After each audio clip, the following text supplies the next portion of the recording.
In 2020, we witnessed the awakening of a new wave of social and racial justice advocacy.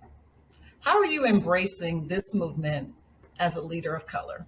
Yeah, I would say, to be honest, it was a little bit difficult as the mayor of a city that wasn't majority Black, a mayor of a city that had different views of policing in many ways than I had, or different experiences with policing than I had. And I remember sort of feeling that as a young Black man who was also the mayor in charge of the police department, that there was no way I was going to make everyone happy, that I was going to have everyone just going to hate me. But what I realized is that sort of those activists and those organizers gave even more cover, or set the conditions to do even more of the work I wanted to do.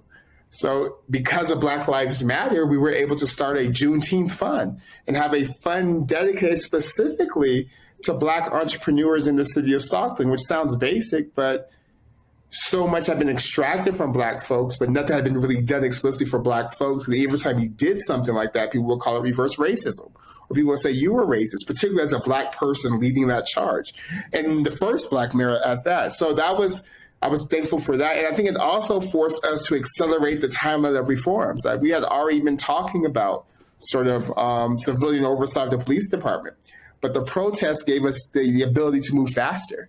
And I'm proud to say that under sort of the work I did in Stockton with Chief Eric Jones, who's an amazing leader, and our officers, Stockton led the state last year in the decline in officer-involved shootings. That we led the state in sort of implicit bias training. So, but I think it also forced me to think about how Black Lives Matter isn't just about policing.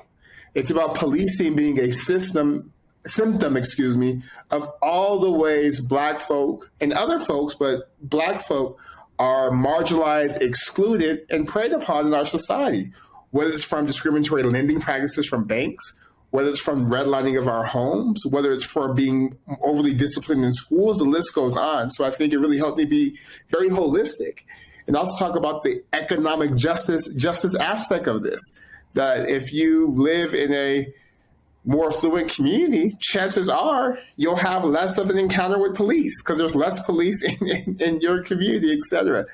So long answer to say, it really sharpened my thinking, put things into focus, and it also gave me hope. I'm going to tell a quick story. One of the most prominent businessmen in Stockton called me in his office when the protests were happening. And I thought he was going to complain about the looting that wasn't happening, about all the things he may have heard on Fox News or something. And he called me in his office. He slammed his fist on the table. And he said, Mayor Tubbs, I'm sick of this. What are we going to do to show that Black Lives Matters in Stockton? And for me, that was fascinating because this brother was a Republican. This brother was not Black. This brother was very conservative. A friend of mine, but I didn't expect him to come out so forcefully. And I think sort of that movement and those organizers, particularly those young people who took to the streets, have to be thanked for that because they aroused his consciousness and got him to a point where our many years of friendship couldn't do alone. So I'm very thankful for the movement, and I hope people understand that the work's just begun. Like the movement is still happening, that we haven't even scratched the surface in terms of what we need to do to illustrate that all lives can't matter until Black lives do. And we have to do more to make sure we have a state that works for everybody.